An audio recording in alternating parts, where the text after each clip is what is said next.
ज्योतिरादित्य सिंधिया ने बीजेपी सांसद के रूप में अपनी नई पारी की शुरुआत कर दी।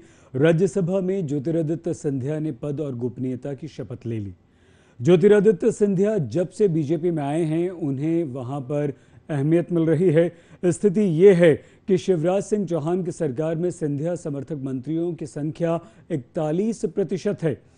सिंधिया का इतना रुतबा तो पिछली कमलनाथ सरकार में भी नहीं था। वैसे अपने खानदान में सिंधिया इकलौते नहीं हैं जो बीजेपी में शामिल हुए। सिंधिया की दादी और राजमाता विजया राजे सिंधिया तो जनसंघ की संस्थापक सदस्यों में से एक थीं। हालांकि सिंधिया के पिता माधवराव सिंधिया अपनी मां विजया राजे सिंधिया की इच्छा की परवाह न करते हुए जनसंघ छोड़कर कांग्रेस में शामिल हो गए थे। लेकिन कुछ दिन के लिए कांग्रेस छोड़ने के बाद माधवराव फिर से कांग्रेस में लौट गए। ऐसे में अब सवाल यह है कि क्या ज्योतिरादित्य सिंधिया भी अपनी दादी की तरह बीजेपी में अपनी एक अलग छवि बना पाएंगे, क्योंकि बीजेपी में राजमाता विजया राजे सिंधिया को आज भी पुरोधा के रूप में जाना जाता है।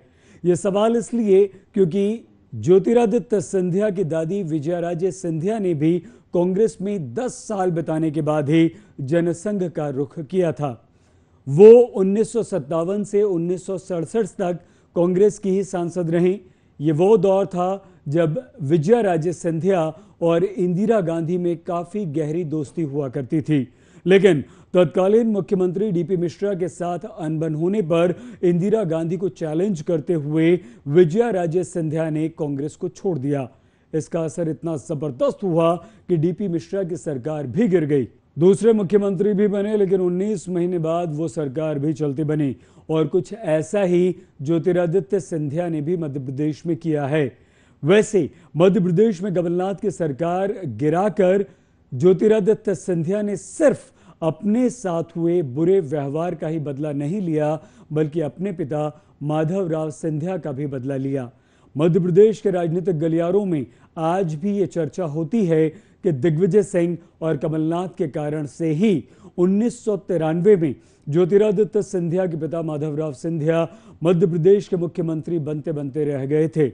दरअसल उस समय नवंबर 1993 में मध्य प्रदेश विधानसभा के चुनाव हुए थे, तो कांग्रेस जीत गई थी और मुख्यमंत्री पद की रेस में श्यामाचरण शुक्ल और सुभाष यादव के साथ माधवराव सिंधिया का नाम भी प्रमुखता से शुमार किया जा रहा था। उस समय दिग्विजय सिंह मध्य प्रदेश कांग्रेस के अध्यक्ष हुआ करते थे, लेकिन विधानसभा का चुनाव उन्होंने नहीं लड़ा था।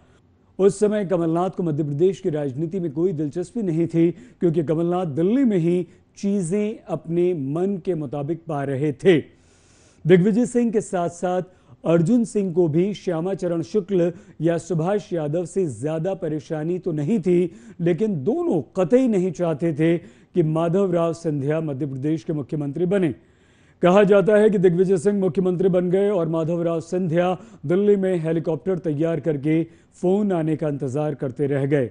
फिलहाल ज्योतिरादित्य सिंधिया का ध्यान मध्य प्रदेश में होने वाले उपचुनावों पर है, क्योंकि अगर सिंधिया के समर्थक विधानसभा चुनाव में हार जाते हैं तो सिंधिया की छवि पर असर पड़ेगा, और अगर वो अपने समर्थकों को जीत दिला पाते हैं तो फिर ज्योतिरादित्य सिंधिया अपनी दादी राजमाता विजया राजे सिंधिया के नक्शे कदम पर चलकर बीजेपी में वही मुकाम हासिल कर सकते हैं जो राजमाता विजया राजे सिंधिया को हासिल था।